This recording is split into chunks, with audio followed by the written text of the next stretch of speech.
you are expected to be a superhuman, a super person. I will literally get a report on a patient. Like, excuse me, like you expect me to take care of this person?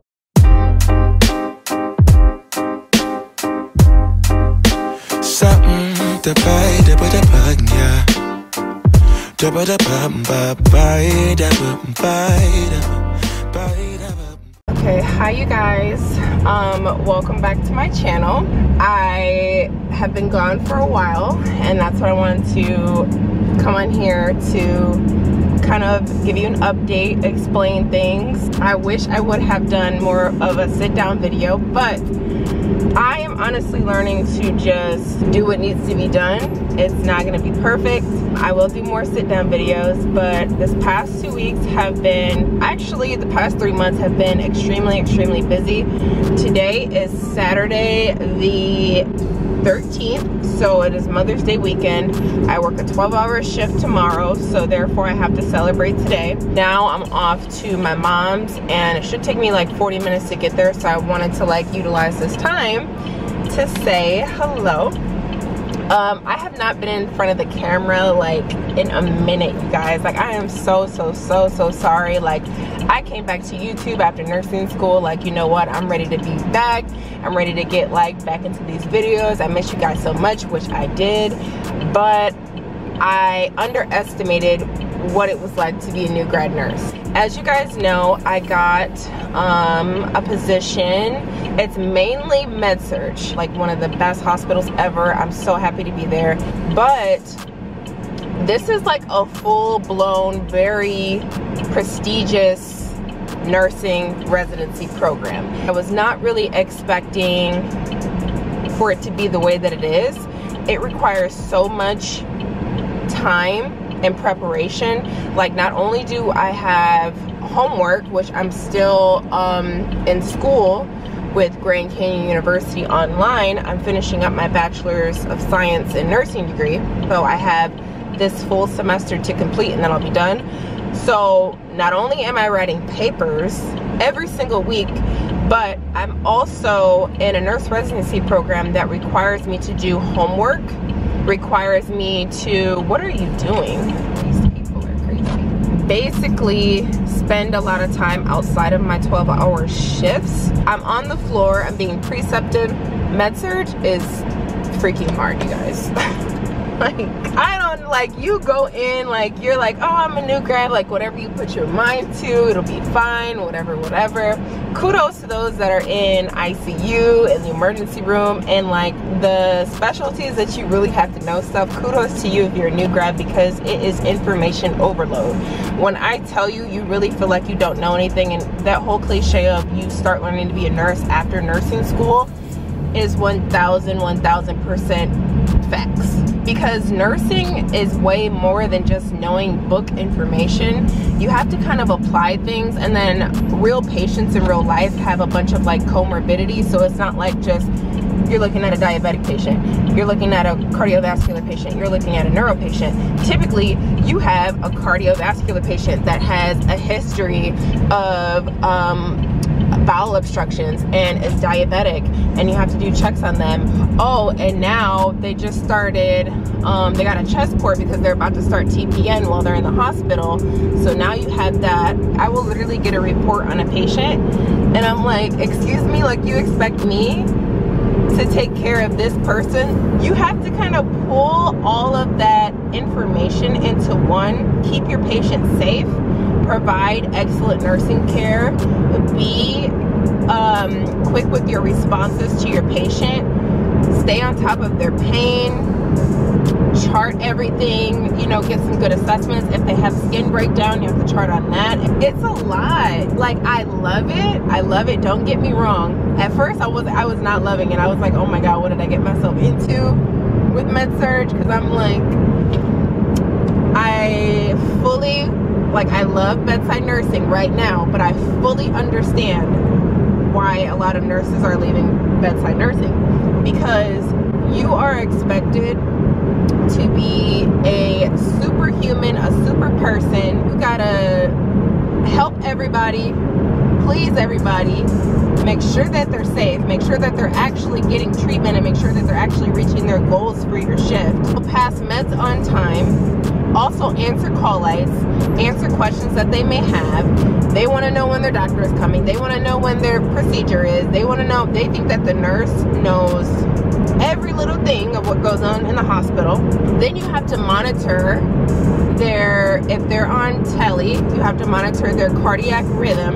I'm learning so much, and I know that I'm learning so much, and I'm so appreciative and so grateful of the opportunity that I have. But nevertheless, it is still overwhelming to learn all of this stuff and to have so much responsibility as a baby nurse. Experience adds so much weight to your practice. It adds so much depth and so much like trust into your practice. So yes, as I'm going through the shifts, like I'm probably, let's say that I work 3 shifts a week. Let's see, 12 times 3, I'm 36 shifts, almost 40 shifts in as a new grad nurse. And I learn something new every single day. And some days it causes some anxiety because I wake up and I'm like, I don't know what's going to be thrown at me today. But then like your vibe and your tribe of nurses that you work with really makes like all of the difference, because I ask questions at every single turn. Like literally every single hour of the day I'm asking questions, like so much terminology that you don't know, like so many abbreviations that you don't know, you know, so many things to learn about wound care, wound vacs, NG placement. Like it's a lot, you know. Your patient is nauseous, now they're throwing up, now their heart is doing something weird. It's a lot that gets thrown at you in the day that you're like, okay, what do I do about this? Like, this is the situation, what do I do about it? Now, I'm also a new grad in hospice nursing, so I have 2 jobs. I have a full-time job, and then I have an as-needed, just kind of helping out job. I don't know if you guys know, but hospice was my specialty for many years, so I have a lot of experience with that. So I really wanted to not lose that skill. Now, I would say that it's a little bit easier, not saying that hospice nurse is easy, I'm saying that it's a little bit easier for me to transition into hospice nursing because I'm very familiar with the emotions, kind of like the things that people go through in end of life situations. The hardest part about my whole 3-month journey of being a new grad is honestly, I can truly and honestly say, is school. Because my brain is just so burnt out of school that it is very hard for me to come up with these complex, abstract ideas about nursing. So that just be like killing me. So the way that my school schedule works, I do 5-week classes, and they're pretty, I wouldn't say intense, but they're very time consuming in that 5 weeks. So each week I have to do 2 homework posts, discussion posts, and then I have to respond to 6 people. Okay, so this is like, that's like 6 paragraphs. Okay, I have to respond to 6 different people on 3 different days. So that's kind of like my attendance in school. So it's not like, oh, I can get my homework done, I'm good, I'm good to go.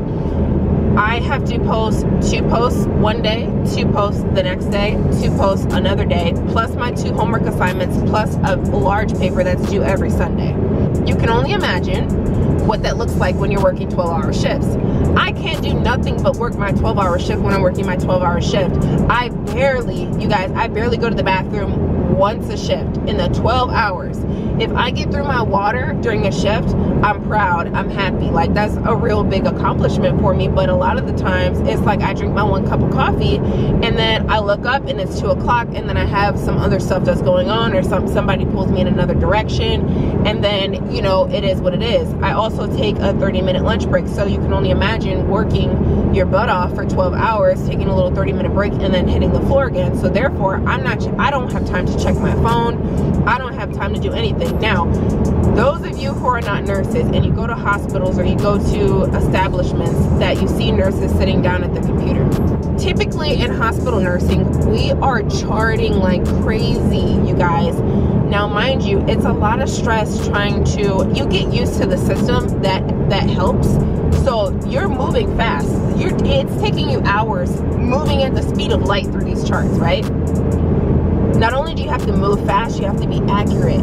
That's what I'm saying. You have to be fast and you have to be accurate. That's what makes nursing kind of difficult, but also kind of cool in a way, because you have to be good at what you do, but you have to be efficient at the same time. So I'm day shift. I have to learn at the speed of light, okay? You have to be a fast learner to be on a med-surg day shift situation, okay? That's pretty much, I mean, I obviously have more to speak on. I don't have any notes in front of me. I'm driving, I'm just talking, just chit-chatting. But yes, so all of that to say, I think I want to call this like an On the Glow series, when I don't have time to sit down and do a sit-down video, which, you know, we always say you make time for the things that you really want. Yes, that's true. But when you're working 2 nursing jobs and you're a full-time student and you still have to clean up and you still have to work out and you still have to get 8 hours of sleep and you still have to take care of yourself and your household, you can't put the same amount of quality into things that you would particularly like. And sometimes you're not in the proper mental space and capacity to also present to the world. Like, you guys, let's get into that. The emotional and mental side, I was very burnt out. It's like a whole identity shift, like a whole identity crisis as a new grad nurse. Yes, it's something that you're proud of. Yes, it's, you know, whatever that you worked so hard for, but you're in a completely new world, new career, new responsibilities. Like, it takes a minute to kind of adjust to that and get into that role. So it was a whole role change. Now, my family and my fiance are also adjusting to me working 12-hour shifts. I used to be like a 6 to 2 kind of girl, Monday through Friday. Like, hey, I got my routine, I go work out, I go, you know, do this, I film some videos, I do this on this day, whatever. But now my schedule could be Tuesday, Wednesday, Friday. It could be Sunday, Monday, Thursday. You get what I'm saying? So you really don't have like a full-blown routine. You just need to have a routine for the days that you're able to have a routine, if that makes sense. So that took a lot of adjusting. I gained weight. My face was breaking out for a little bit there. Like, I was kind of nervous there. But that adjusted, and then just adjusting to getting back in the gym, eating a little bit better, having a better mental space, because I felt like I wasn't really talking to God in that moment. Like, I would ask for his help, but it wasn't like good intimate time. So obviously that just affects me just naturally, you know what I mean? Like, you just feel like you're just going through the motions. And of course, like, we want to make the people in our lives who make us happy, we want to make them happy. So there's that pressure as well. But yeah, you guys, thank you for, you know, listening to this talk. It was kind of long, but you guys deserve a long video from me, okay? Now, videos that are coming up, I have a lot. You guys, I really want my channel to be about me. Like, I love to shop, I love to read, okay? I love body care down. I am a fragrance connoisseur, okay? So yeah, we're gonna get into some things. So I'm really excited. I'm honestly letting go. I don't know if this is the right way to do it about my channel, but I'm letting go of expectations that are not only holding me back from filming, but discouraging me from believing in the content and the value that I have to give to other people. And that's just like a trick of the enemy, because I am a very knowledgeable person in certain areas, and I just need to accept that and roll with it and be passionate about the things that I'm passionate about. I want to encourage you guys to do the same. Like, don't let imposter syndrome or fear of failure and fear of success low-key, because there's a lot of times that I'm like, I don't know, if that might be too expensive, that might be too much, I might not be able to do it. Like, who told me that? That is my own self-limiting belief that I'm learning to let go, because I can really do anything that I put my mind to. And yeah, I'm gonna take you guys along the journey. I promise you, sorry you guys, my camera cut off, but I promise you, even if you don't see me as often as you'd like, just know that you are always, like literally always on my mind, on my heart. Like, I think about my YouTube channel constantly, every day. Even though the videos aren't going up, I think about it a lot. And I love my community. I love you guys down. So thank you for watching. I hope to see you guys soon. Please support my other content, because you guys, I really do love that kind of stuff. And I feel like if anybody is to talk about self-care and being a nurse, it's me. Like, it's me. And I just want to, you know, share the knowledge, the products, the books, the elevation. I want to share all of that with you guys. So make sure that you support that. Give this video a big thumbs up, and subscribe if you like seeing nursing content, if you like seeing, you know, mental elevation, if you like seeing smell goods, if you like reading amazing books that make you change your mindset and turn up on everybody, this is the channel for you. Okay, I love you guys. Happy Mother's Day to all the mothers. Happy belated Mother's Day, because I'm sure you guys, I literally have to do 2 12s back to back, and then I have to, like, the whole week is going to be busy. I'm going to get this video up in the name of Jesus. Okay, all right, bye you guys.